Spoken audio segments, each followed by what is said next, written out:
Okay. To get started, just to let you know, Cassandra's not going to be here this afternoon. She's short-staffed, so she had to stay back at Peoria Public. And I've not been feeling real well, so I'm not sure how my voice is coming across, so I hope you can hear me okay. But this is pretty much going to be the Martha show this afternoon. So. And just for everybody that wasn't here at the meeting this morning, we have begun, this is the first time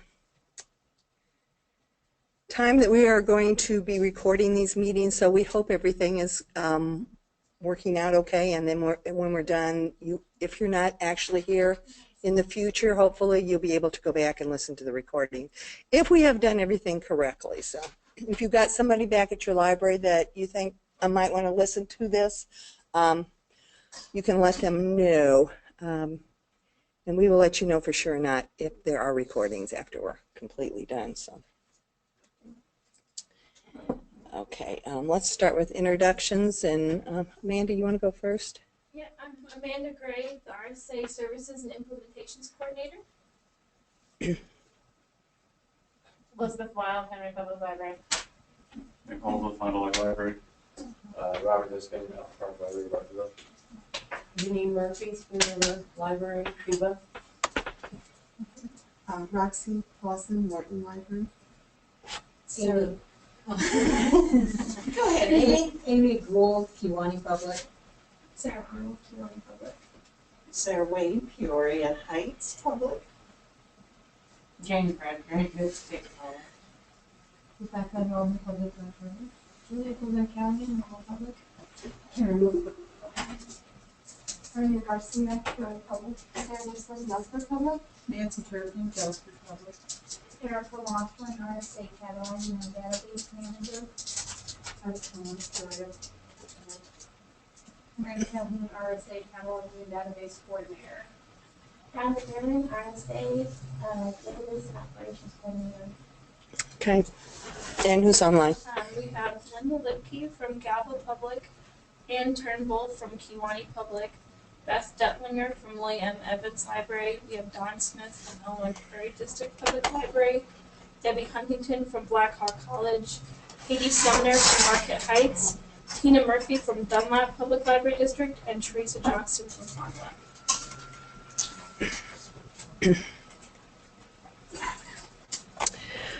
Okay, one of the first things that I did want to bring up today is kind of like at the beginning and then kind of at the end of my report too is Suzanne, who used to be our training and visiting a staff member, is no longer with us. She has gone to use her MBA that she has, and she doesn't have a library degree, so she has left us for that. So she was actually the staff member that stayed atop OCLC World Share Interlibrary Loan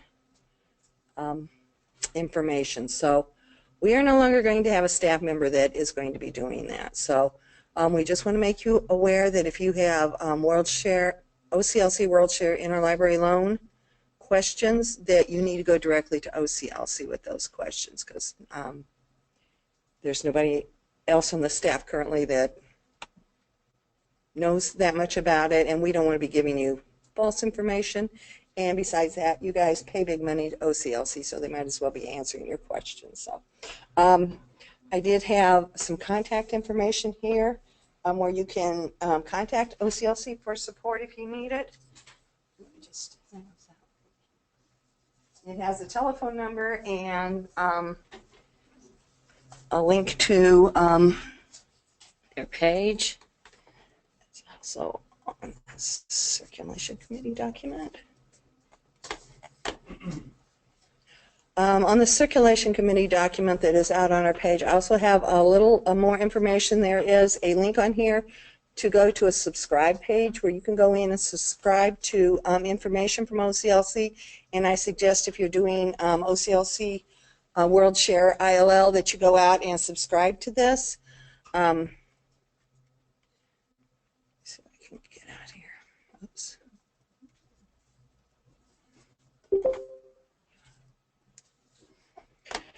It's a page where you can come in, put your information in here, and then decide exactly what you would like to subscribe to. And one of the sections that you can subscribe to is Interlibrary Loan.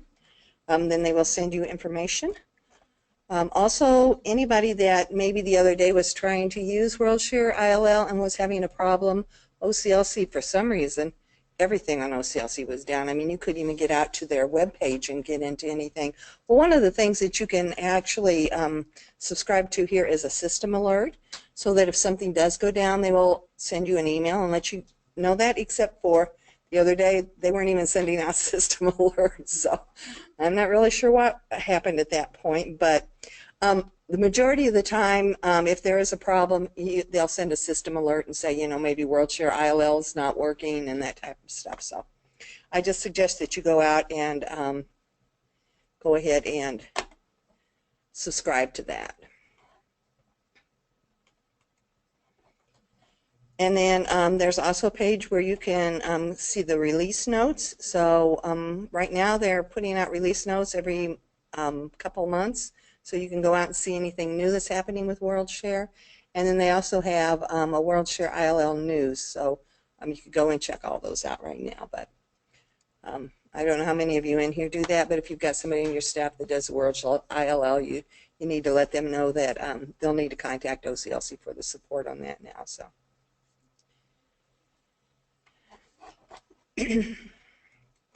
Another thing that I have here that I wanted to discuss. Let's have you do the handouts for me. Sure.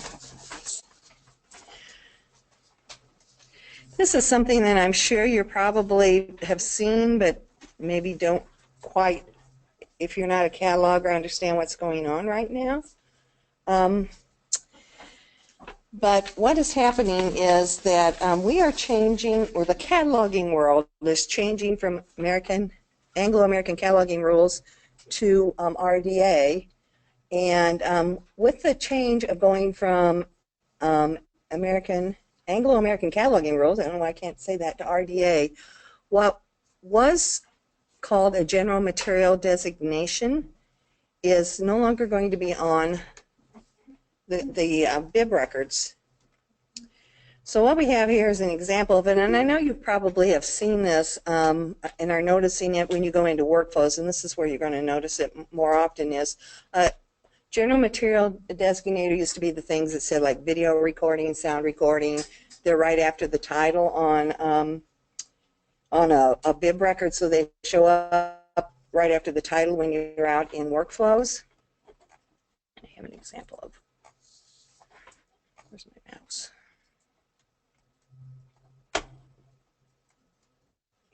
Good example out here.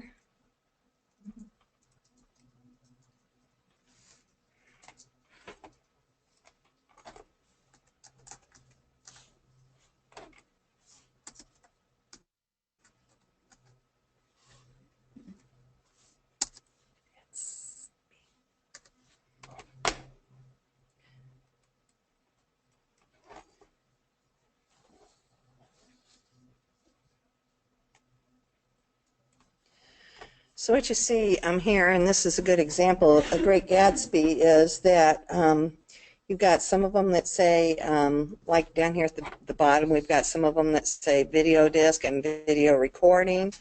Some of them that just say volume over to the side, which is going to be a book.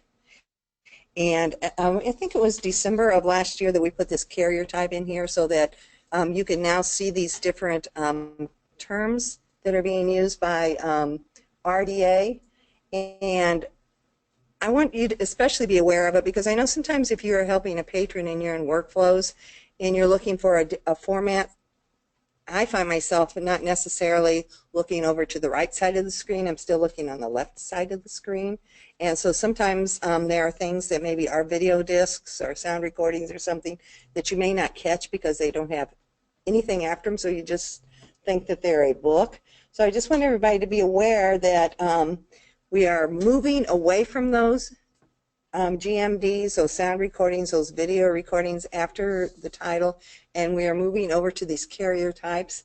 At this point, Our card catalog is going to, our database is going to have both of them in it eventually.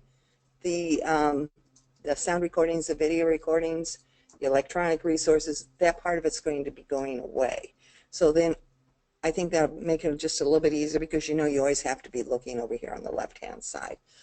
Part of the reason this is being done is because the old cataloging rules that we used to go by, the Anglo-American cataloging rules, were created long before we had all the new technology that we have now. So it doesn't work real well with, just putting in an electronic resource for lots of different things when you just can't narrow it down as much as you can with the RDA carrier types.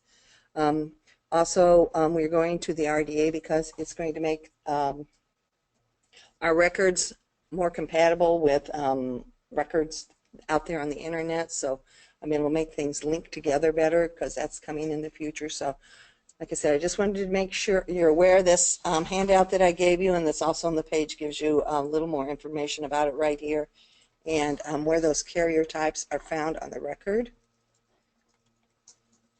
If you were looking at a bibliographic record, they're down here, the 338s, which is the carrier type right down here. So that's where they're pulled from. So, have any questions about those? Just want to make sure everybody was aware of them. Also, remind everybody that schools are back in session, so please make sure that when you are sending items out on interlibrary loan that you are putting the complete name of where the item is going to. So make sure that if it's a school, you're putting like Morton High School instead of just Morton on the record, and that you'll also now be seeing interlibrary loans from the school, since I think all of them are back in session around here anyway. So. And of course we have, I don't know which one's me here.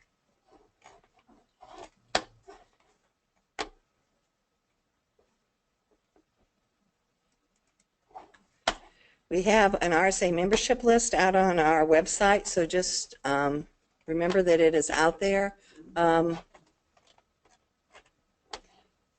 Under, it says RSA membership. You can go out here and download it so you have a copy. This gives you the codes and then the complete name of the library. Remember, you always use the complete name of the library. You never put the codes on the delivery labels. So.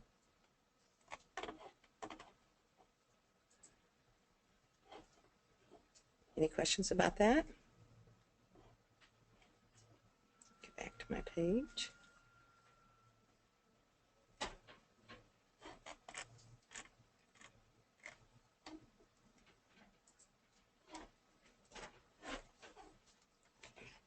And then I have been having a lot of libraries ask me questions about paying for lost items. So I did want to go over the lost items policy again so that we all remember exactly what it is. So we do have an RSA lost in transit items policy.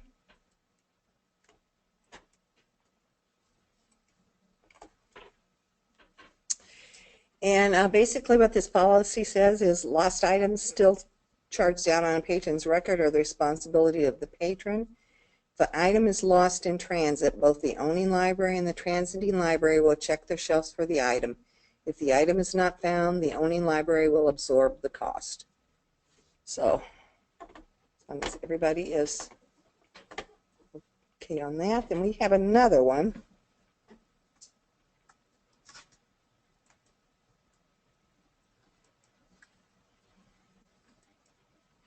Well, come on.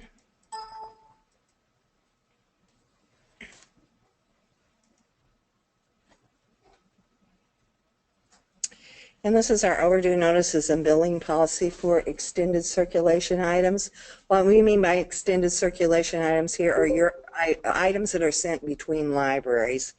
So our policy is that if Library A sends a book to Library B is the one responsible for sending out the overdue notices and the bills to their patron. If a patron contacts Library B after receiving a bill, it is important to tell them that the item belongs to another item and inform them that until the matter is resolved, that they are going to be blocked. If the item is never returned and the patron pays for the item, you need to send a check or a money order made out to the owning library with the item number and the patron's library card ID through the mail, not through delivery. Then you put a note on the patron's card that the item has been paid for, and make sure you don't discharge the item. When the item owning library gets the check and it clears, it will discharge the item and remove the note from the patron's card. Now, if they pay through self-check or e-pay, then the receiving library will be responsible for reimbursing the owning library. So, if the item is never returned and the patron is not located or refuses to pay for the item, the library owning the item will absorb the cost of the item's replacement. So the only time there is actually money being transferred between the two libraries is if the patron actually pays for the item. If it's never paid for the item by the patron, then the owning library absorbs the cost of the item. So, do you have any questions with that? Sarah? What do you do if you get a bill from the owning library if you're the checkout? If you're the checkout library and you get a bill from them, you can make a copy of this and send it back to them if you want to, or you can let me know and I will contact them and speak to them, okay? Yeah. A little bit on that topic, it doesn't happen very often, but sometimes we'll get some, whether it be our patron or another library's patron, they'll return another library's item, or they'll claim that they returned another library's item to our library. So we have an in-house procedure. If it's our item, what we go through, in a case where it's another library's item, other than communicating with them, who's it up to if they want to wipe that? Is it completely up to the owning library if they want to take that off the patron? Yeah, actually, I would be completely up to the library that checked the item out to them. Really? Okay. Yeah, because that's who's responsible for sending overdue notices and bills and stuff. So So if they did claim that they returned it, but you find it. but they didn't check it out at your library, but they claimed they returned it at your library. Either or. Let's say they did check it. They checked it out at your library, then you know you're the library that's responsible for. Well, no, that's not right, is it, Nick? You're looking at me with that strange look on your face. No, I mean, you cannot, the owning library has to be involved in it somehow or another. So the owning library has to, you know. Actually, that happened with you, Nick, didn't it? What we talked about one time. I haven't happened with it. What we've run into recently is, and I'm just going to pull libraries out of the air because it's Okay. easier for me to understand. So let's say a Peoria patron goes to a Alpha Park library, checks out the item, but then claims they returned it upon the line. Then if they call me, the patron calls me. Who do I contact? And that's who that was one of them that I was remembering. That's what I was thinking about right then, when in fact, you know, if you have no proof that they returned it there. But do I refer them to the checkout library or the owning library? I assume I would return. Well, I don't know. I mean, that's where it gets confusing because. And it does get confusing with I feel like that. I should tell them to talk to the checkout library, but then eventually the owning library is the one that's going to have to wipe the. If they'll wipe it out, yeah. But then again, it's still on the patron's card, so the patron's ultimately, well, but it says if the patron, yeah. See, it gets confusing. Well, if the patron doesn't pay, it stays on their card. Yeah. You know, you don't take it off their card if they refuse to pay for it. It's going to stay on their card and they're going to stay blocked. If there's any, you know, possibility that you might want to try to, you know, take it off, it's going to have to be communication between the library that checked it out and the library that owns it to see if the library that owns it would allow you to do that. So, It's just really frustrating for the patron having, like, with us telling them, well, you have to check this library, you have to check that library, you have to check this, you know, like. yeah, I understand, but really, I think the patron shouldn't be talking to all the libraries. It should be the libraries talking among themselves, not the patron doing it. So which library should the patron be talking to? The checkout? I think the checkout to start with, because like I say, they're the ones that's going to be sending them the bill and sending them the overdue notices and everything. So they need to talk to the checkout library. So, That's what, it just. and then it's really yeah, complicated. then the checkout library should be in contact with the owning library if for some reason you want to. If the owning library agrees, you know, to take it off their account, then yeah. But it'd be the checkout library that's always the one that you need to start with. Is there any other questions? Any questions online? They were just asking for some clarification on what was. Oh, okay. Sorry. Okay. And those policies can be found out on the RSA website under workflows documentation and training and circulation and the policies. We have a whole list of our policies out there. So.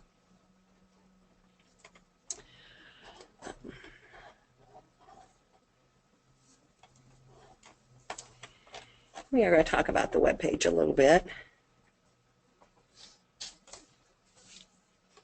One of the new things on the web page, and I don't know if some people have noticed it, some people haven't, is we now have a system up and down monitor. Brings it up. So if for some reason you are not being able to connect and you want to know whether it's us or not, you can come out here and click on this, and if it says it's up, then it's not us.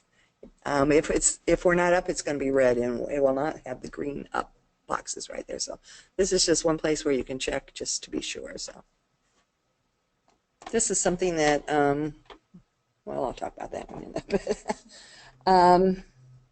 I did show you where the RSA membership list is. We have a new RSA who to contact list.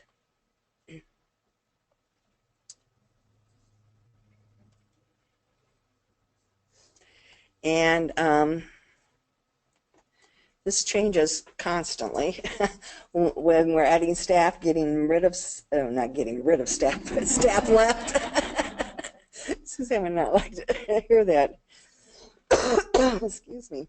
When staff leaves. So we've added some new things here. There's more cataloging contact information in here. I put in circulation policy information.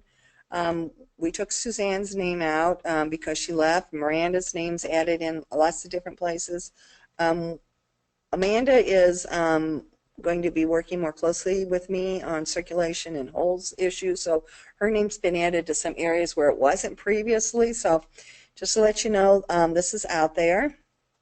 On the very back of it is our list to our work emails right here in case that you need to contact any of us this way. We do have the help desk for you to contact, but sometimes you just want to contact us personally, and this is information on how to do that. So,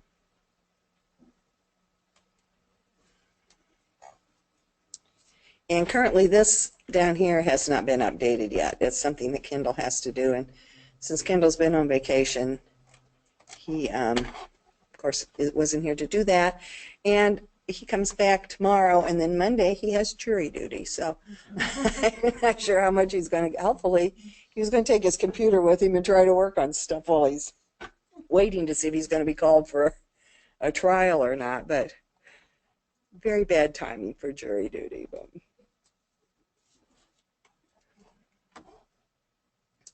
also on our systems info and support page, we now have completely updated our, find it, our default prices and processing fees. So this is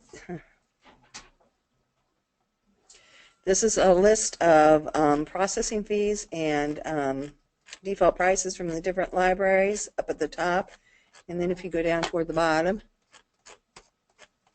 eventually you get to default price, so that if for some reason you have an item that a price wasn't entered when the item was entered into the workflows, then it's going to default to the prices that are here on this sheet.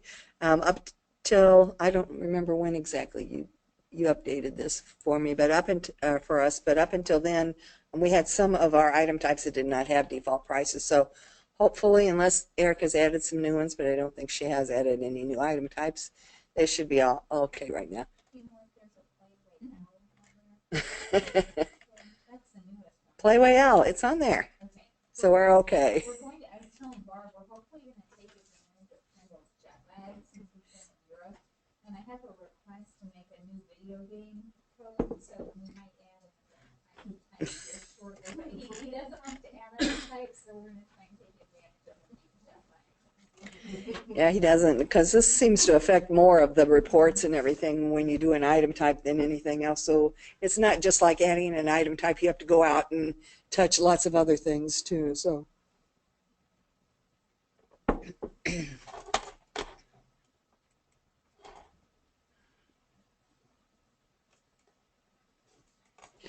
Okay. Oh, and just go ahead and show you where, just so you know, in case you've forgotten, out here under Workflows Documentation and Training, under Circulation, this is where you're going to find cheat sheets, you're going to find guides, you're going to find policies, information on cheat sheets and guides on holds and on interlibrary loan right out here too. So.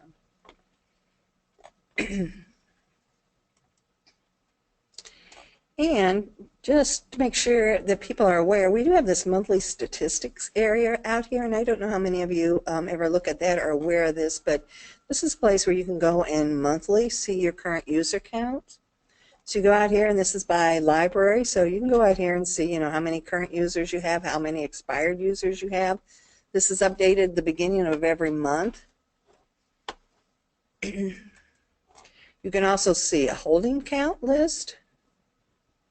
This shows you how many, you know, music, videos, brief records, if you're, you know, cleaning up brief records and that type of stuff that your library has. So it gives you a count of your collection at your library.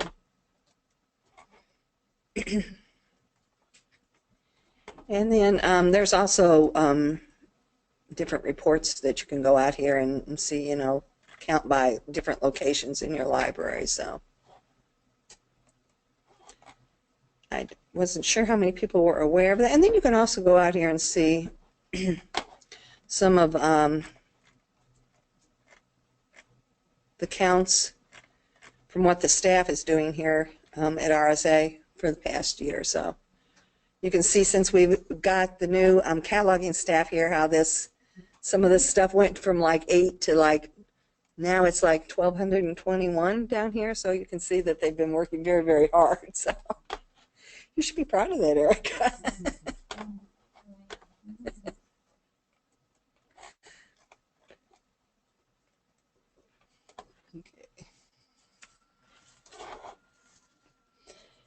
Okay.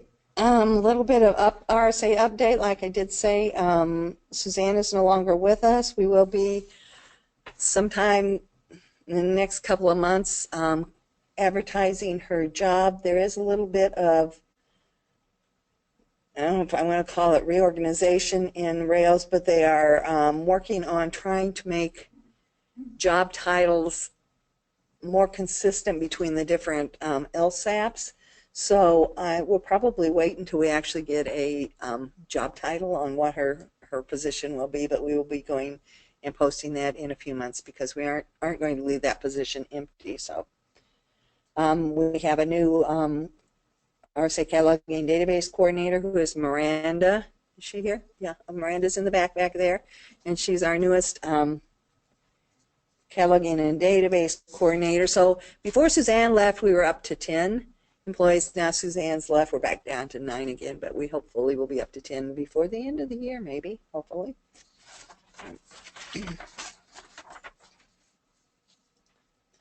I did want to give you a little report too. Back in July, Erica and James and I went to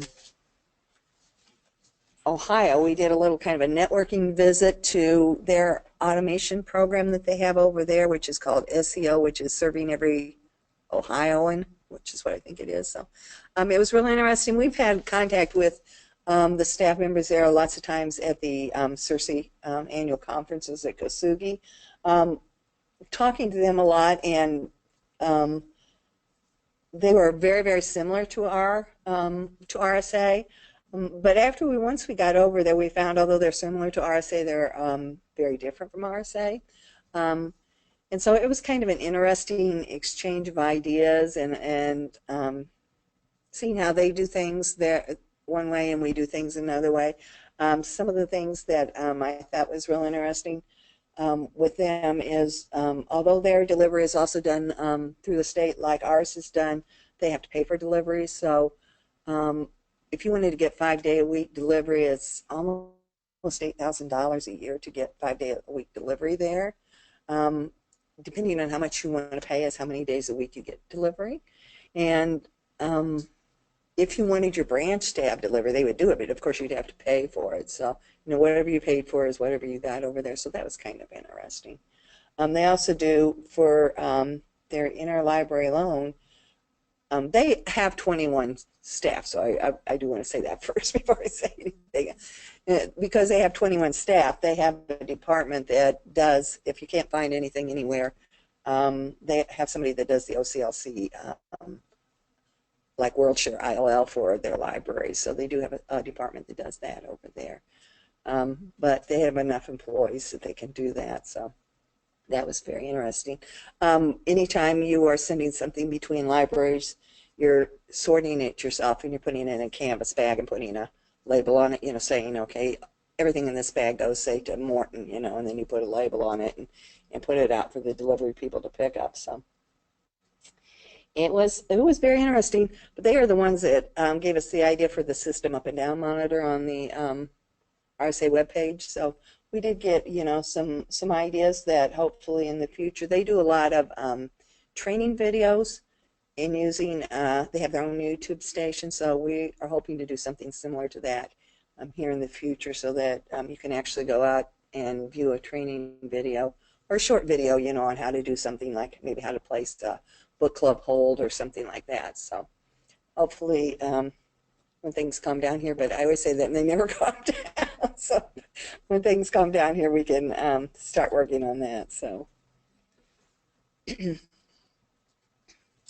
some member updates.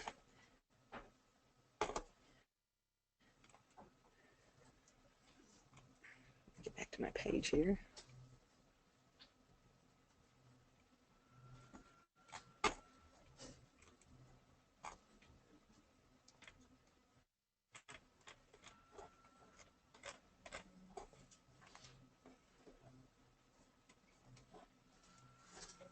Okay. What are you doing?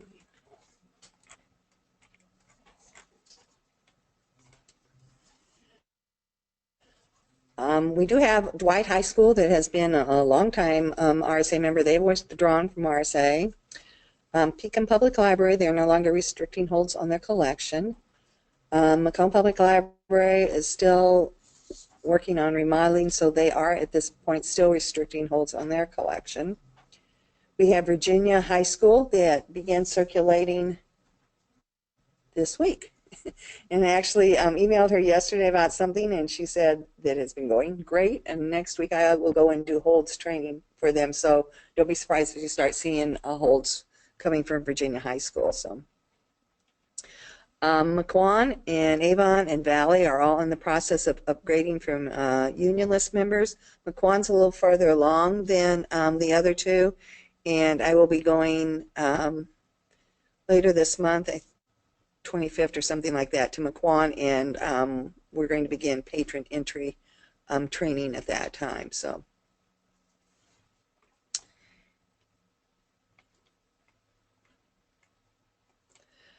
upcoming events that we have coming up. We do have the next RSA users group meeting is November the 5th.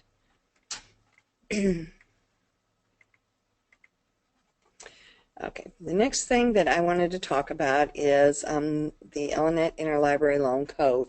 And I think most of you probably got one in the mail, or in the delivery. Did most of you get one of these? Okay, this is the new code from the library, and you should have all, the last time I talked to Russ, they didn't have them, and then he told me they were getting some, and I don't know if all of them have gone out yet or not, but this is the new code right here. So one of the things that I did want to discuss is if you go out to the Illinois State Library page where the information is out there on the Illinois Interlibrary Loan Code, they do have a checklist out there, and I wanted to bring this to your attention so that all of you are aware of it, that on this checklist it does say that failure to meet these requirements means the library does not meet minimum criteria for system membership and eligibility for Illinois State Library sponsored grants. So things on this list, although right now the Illinois State Library doesn't have any money for grants, but some of the things on this list are: you need to update your L2 with your current interlibrary loan information. You need to publish a library's borrowing and lending policy. So these are the two that things that I really kind of wanted to discuss with you today. I do know that we have looked, and not very many of our libraries have a lending or an ILL lending or borrowing policy out on L2. Some of you may have them internally but have never published them anywhere. Well, they need to be published out on L2 at this time. If you don't have one of the other things here, there's also an Illinois Interlibrary Loan Code Best Practices. And this document actually gives you a little information on what needs to be included in your interlibrary loan policy.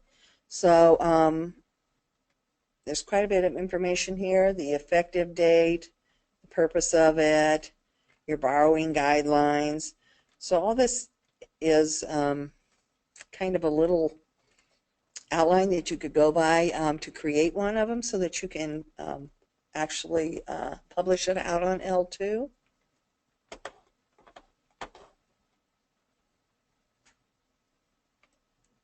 Do any of you know whether you have a guideline out on L2? I have one that I left Braille after you.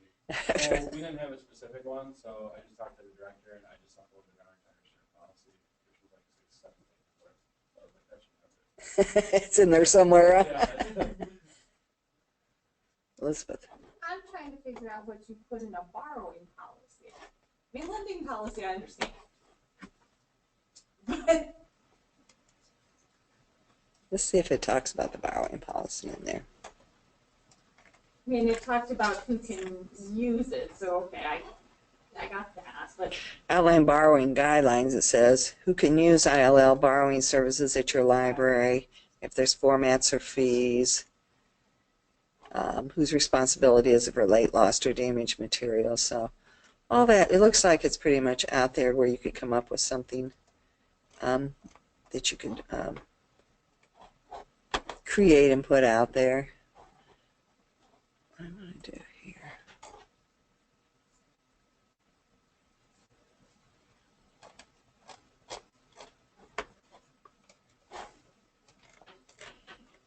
If you go to L2,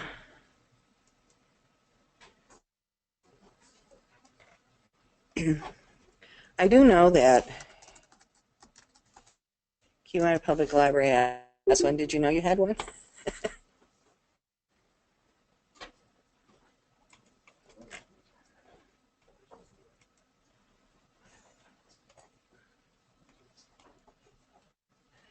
If you go out to L2, there's an area right here that says View Resource Sharing Policies.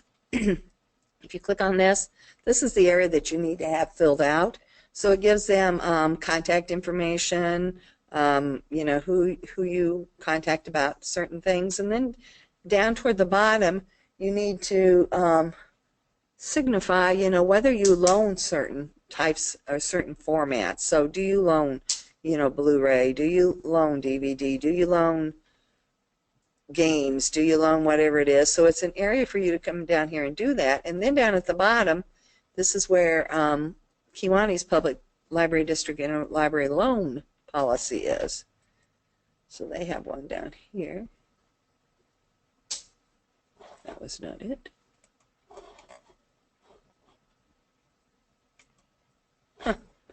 Okay.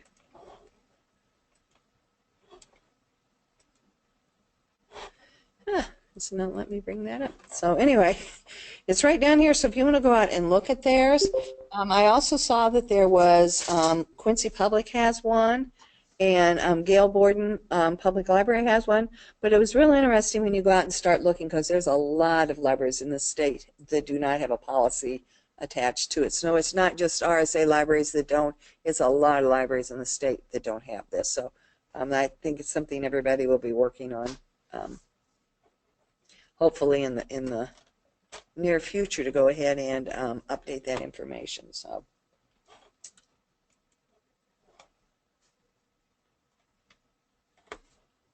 we also have information on delivery, which is new out on the Illinois State website.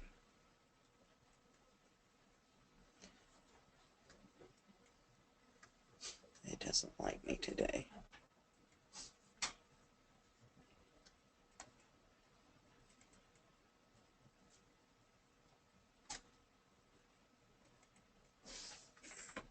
It's decided to quit working. Hit Explorer. Is it down here? Oh gosh, yes. Look at all of them. If only I've been paying attention, huh? I have like 1 million of these. You know. It's okay. Okay. Oh. I'll leave one of these open. Okay.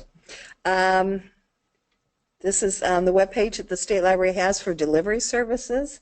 One of the things on this page here, if you go down toward the bottom, is they do have where you can subscribe to a delivery email. So if you have anything to do with interlibrary loan, you might want to go ahead and subscribe to that so that you can get email messages from the State Library. I subscribed to it probably, well, at least a month ago. I've got nothing so far, so it's not a very active listserv.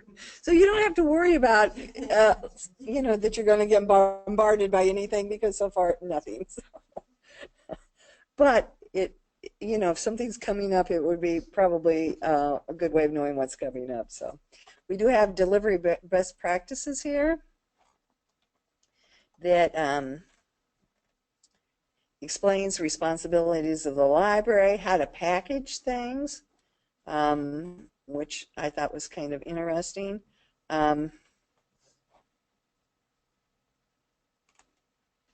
It does send you back to this interlibrary loan document for things on packaging. So this one is quite lengthy here. So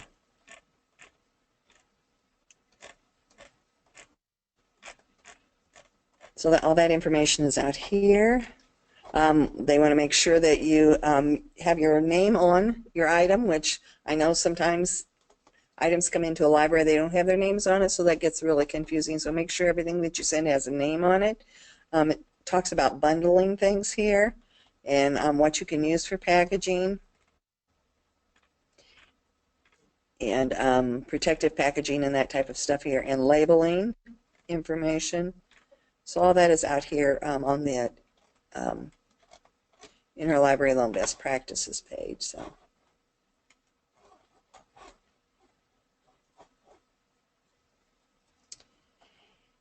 And let me see if I can do this time and only do it once.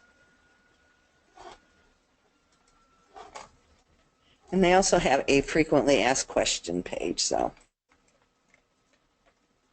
yeah, answering such things as who provides the funding to support delivery, which, unlike Ohio, where the libraries do, this gives you a little bit of information right here.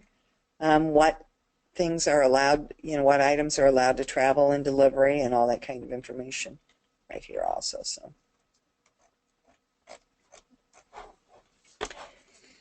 One of the things that don't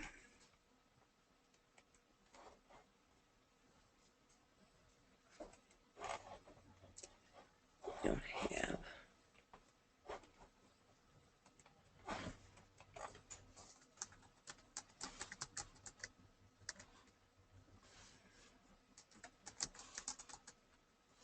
This Braille's webpage up here.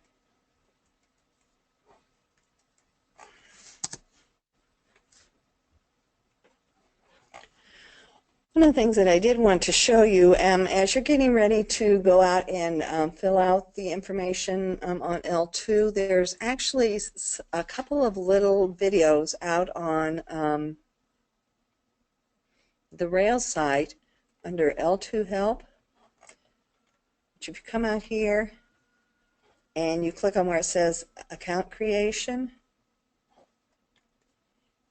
and you go in here, it gives you all kinds of information on how to do that. Where's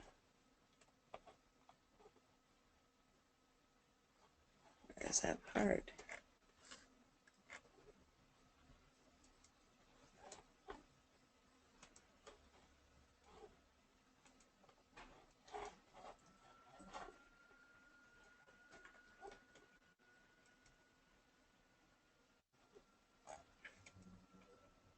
I'm going in the wrong area again.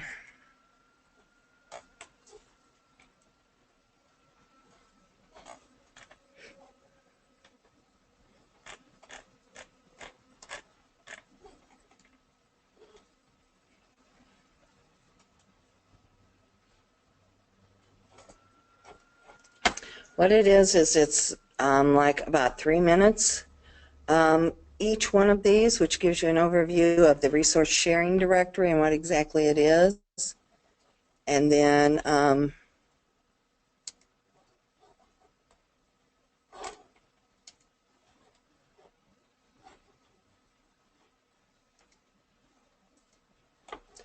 the other one actually shows you how to go in and update your information out here. So both of them a little over 3 minutes, and to go out there and watch them. If you don't know how to go in and update your information, this will show you how to do it. So.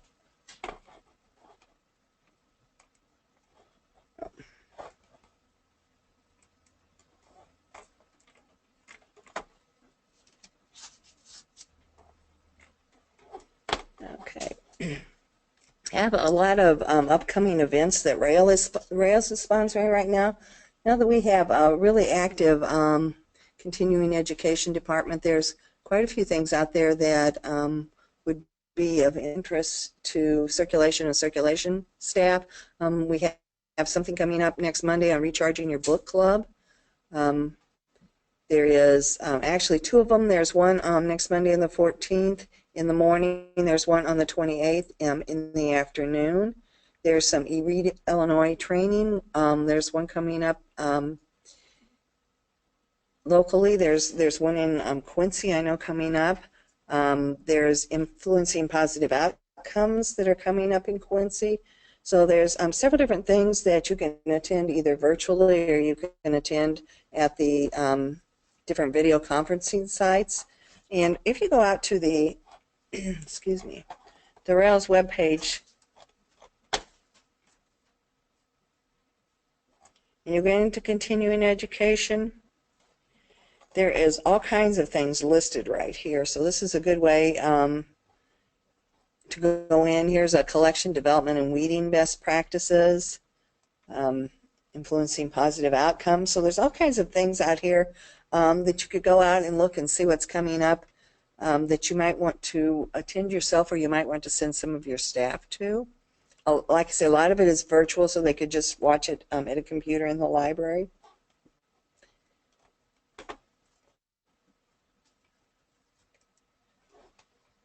No, that's not what I wanted.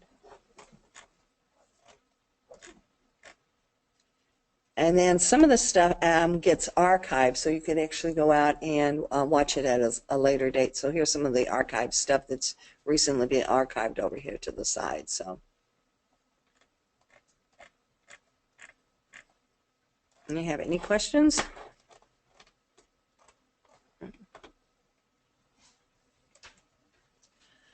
Okay, well, at this time we're going to let Beth, since you're already here, Beth, we'll let Beth come and talk a little bit. She's going to talk about the Illinois Talking Book Outreach Center, which some of you are probably familiar with, but you're going to find out that there's probably a lot you don't know about it. So.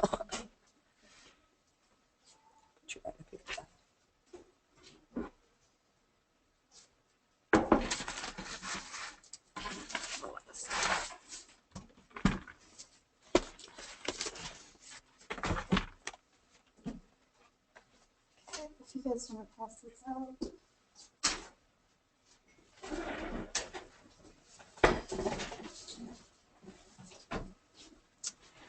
Hello, I'm Beth Weimer. I'm the Outreach Associate for Illinois Talking Book Outreach Center. I'm actually based here in East Peoria. Our main office is up in Burr Ridge with the rest of Rails, but we cover the entire state of Illinois outside of Chicago, so we have a lot of territory to cover. So it's nice that I get to meet with you guys because I know I haven't made a lot of visits to the local libraries yet. So how many of you are familiar with our program? Okay. We have library service for people who have low vision or physical disability where they're unable to read a book.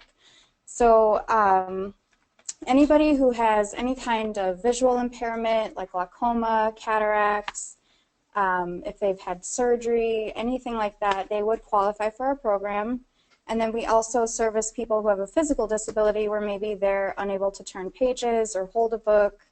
So if they are, paraplegic or have arthritis or muscular dystrophy, any kind of condition like that where they really struggle to do what they enjoy reading, they would definitely qualify. And then we also serve people who have reading disabilities, so dyslexia, a lot of kids struggle with that in school, anything like that would qualify. Our program is tax supported, so there's never a cost to the patrons. They don't have to pay for the equipment, the materials, or even the postage because everything is mailed to and from their home. And the books come in a cartridge like this. And when they're done with the book, they just flip the card over and mail it back to us. And the postage is considered free matter for the blind and physically handicapped. So they never have to worry about any of that. This is actually, some of you might have seen our older machines, which were the big old cassette players. And now we have these new digital players, which are a lot smaller, a lot more portable. There's even a little handle you can use. They are actually digital, so the books are on a cartridge, but it's actually just a flash drive that the book is loaded onto. And then the machine is really easy to use. If they get confused when the machine is on, Player on. And there's- Press any button to learn about its function. it's all, you can push any button to Next learn about element. its function. Each time you press this next item So button, anytime they get you will confused, they can move just to take the next book item out, at press the the navigation button, level you have chosen. and learn For how to do example, it. if you chose check power, battery charge remaining, player off. Okay. So then you just put the book in, turn it back on just so you can hear it for a minute. Player on. The complete short stories of Ernest Hemingway. Current position, a train trip. Okay. So you can adjust. Volume down. You can adjust the volume. You can adjust the tone of the narrator's voice. You can adjust the speed at which they listen to it. So there's all kinds of features. Most of the players are what we call our basic machine. This is an advanced player because it has bookmark features. It has a sleep function, things like that. So it's whatever they're comfortable with. They can always call us and ask us for the other kind of machine if they want to go back to that. There is a headphone jack, and then there's also a USB port so they can connect it to the computer, and I'll talk about that in a minute. The cord is actually in this little compartment. It charges for up to 29 hours, so they can take it outside with them. They can take it in the car. It's actually really convenient. Applications are, there's 2 in your packets for individuals, and then there's also one for the what we call an institutional account, which as a public library, you guys can get an account for your library that would allow you to have a machine and books on hand to do demonstrations. So that way if you have patrons come in and you notice that they're only checking out large print, but they're kind of struggling with that, or they really rely on the audio selection, you can talk to them about our program and show them how it works, and then have them give us a call. So the library accounts are a little limited. They don't want you to necessarily use it for programming, but you know, it's a good way to have just another resource on hand to show your patrons. Yeah. Well, we have a woman that has macular degeneration. Mhm. She gets we order her the CD books. And she can't even use the phone or anything. So can we set up an account for us to get her books or whatever you want to call Sure. them for her? Because she doesn't do mail or anything anymore. Okay. And we deliver to her house and Okay, everything. great. Yeah. So that would be a library account then? Well, you could get an account for her, but you could be the point of contact for it. Okay. But the account would still be in her name, and that way she would have full access to the And collection. we could just still go pick up the stuff from her and mail them Yeah. ourselves and everything. Okay. Sure, absolutely. That was something I wanted to ask today about. Yeah.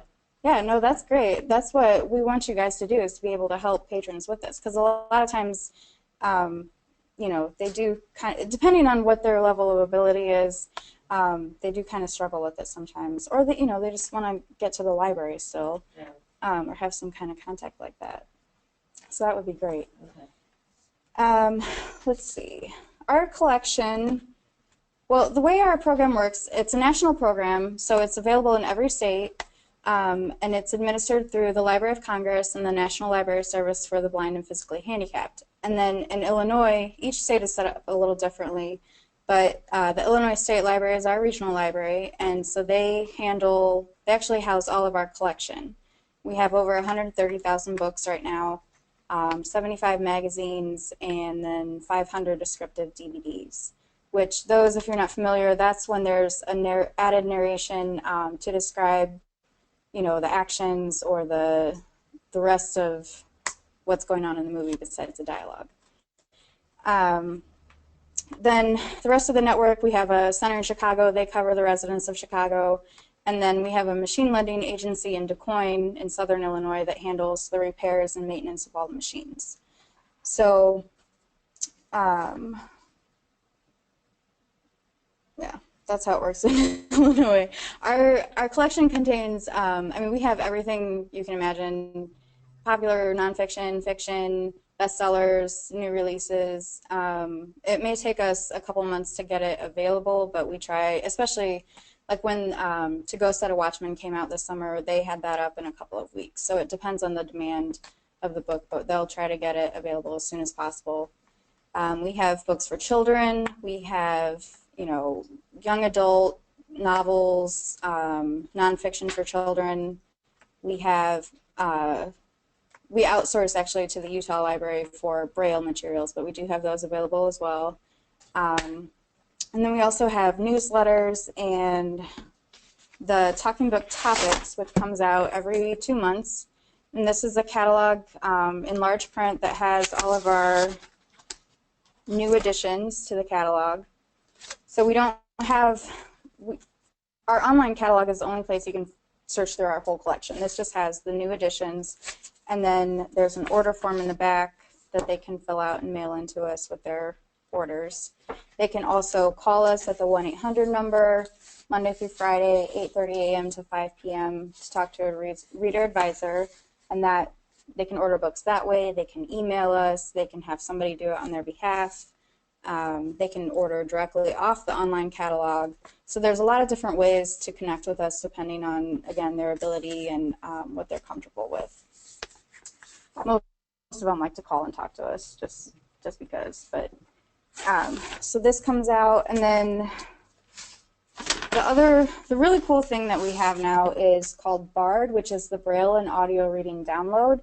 That is an online catalog maintained by NLS where they can download to their computer and either put it on a blank book cartridge, which these are about $10, I think. We don't actually sell them, but they're available online. So they can load up like 20 books on these cartridges and then play them off of these. Or you can just use a regular flash drive and use that to carry your books. And that's nice because you don't have to wait for it to come in the mail. You can download it 24 hours a day. You can, you don't have to return it. So you can keep it and build up your own private collection. And then with that, there are apps for the iPad and for Android. The Android one just came out this summer. but if you can see it, it looks just like the machine, so the buttons are easy to learn.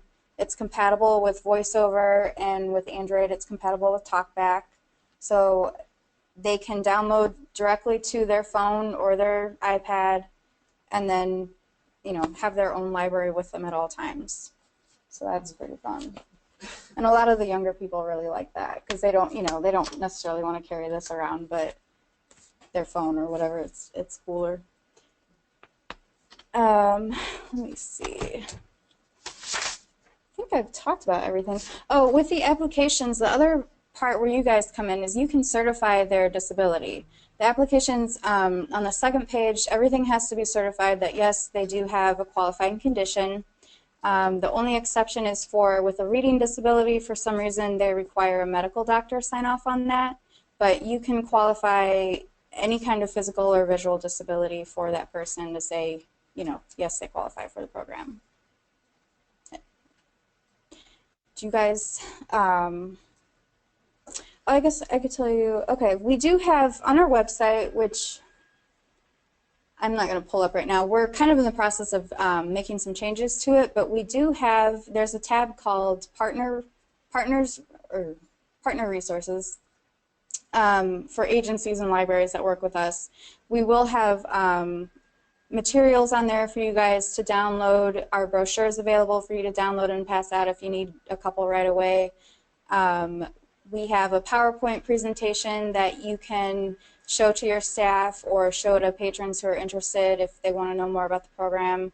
I'm also available to do presentations if you have like a low vision support group or a senior citizen group where you think there might be some eligible patrons. I can come out and give a talk. But otherwise, you can pull the presentation off there and do it yourself. And then we also have a widget where if you want to add our logo to your website, then they can just click on that and connect with us directly. And we also have it's not necessarily a newsletter, but if we have updates posted to the website, you can sign up to receive those automatically. That way, if like BARD is down, or which has been the issue lately, then you'll be notified right away. Do you guys have any questions?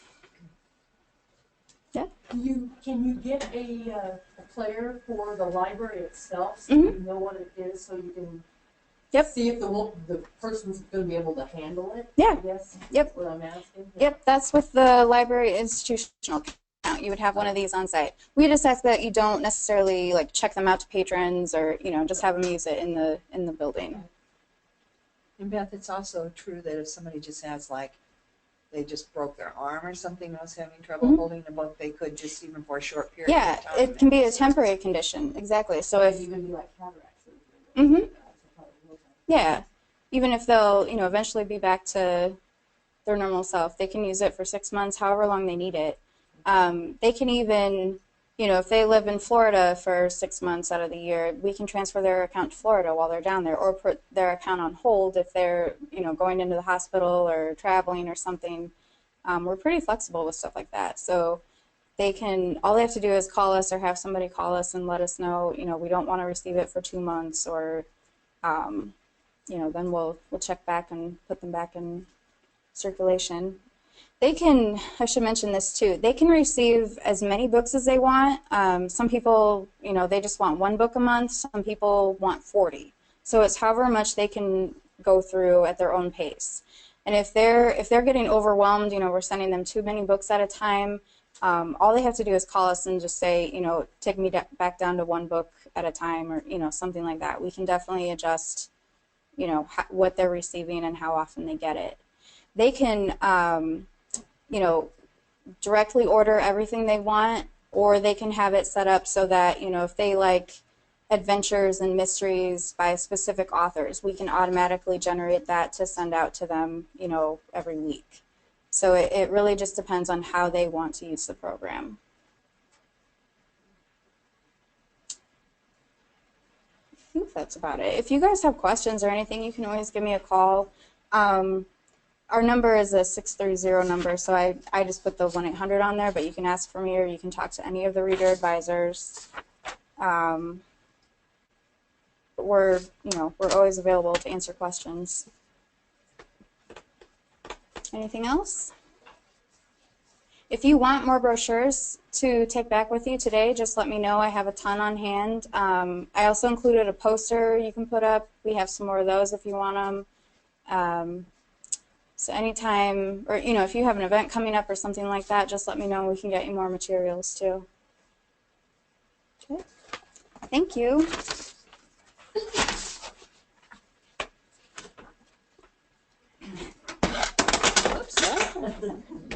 Thank you.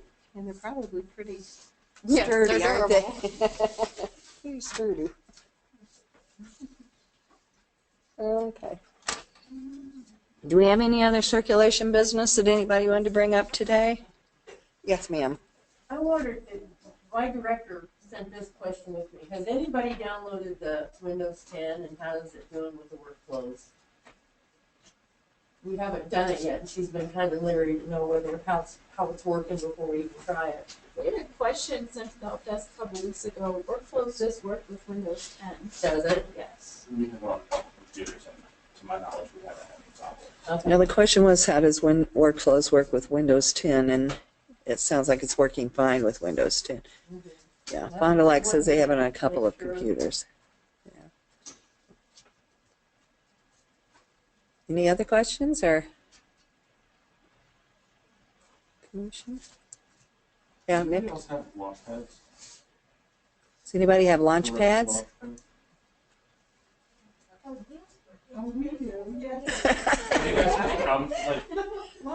We have a question about what libraries have launch pads. Yeah, the screens are breaking. You have had a couple. Yeah, we've had three. Have any problems? And they said the screens are breaking. Probably 2 weeks ago, and we've had three. I Galesburg contacted put them out 2 weeks ago, and they've had 3 screens break. And he said that is another problem, and we are to send them back. They want to know how many certs they had before they broke, but they are improving. It's a known problem, and they have to send them back. I've had Go out one time, and they come back broken. 2 or 3 breaks so far, and we've had it for maybe a month or so. Yeah, so maybe contact him and What was his name? well, he was our sales rep. Okay, I know our person talks to our Okay, yeah, contact your sales rep, and they will tell you what to do. We had some information. Contact the sales rep, and they'll tell you what to do if you have them. So, yeah, it's kind of disappointing, they made them for toddlers, but. And have they been under warranty at all for you, or they? Disappointing because they're made for toddlers, but the screens are breaking.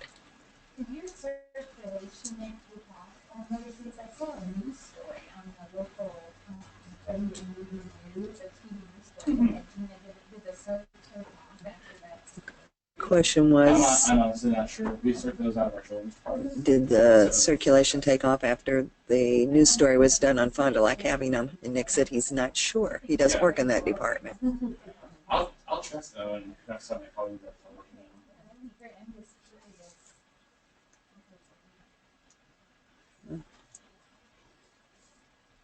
Any other questions?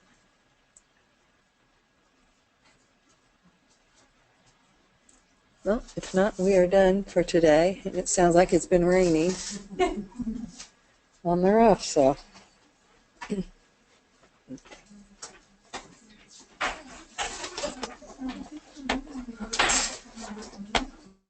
Is there any questions online? No, it's just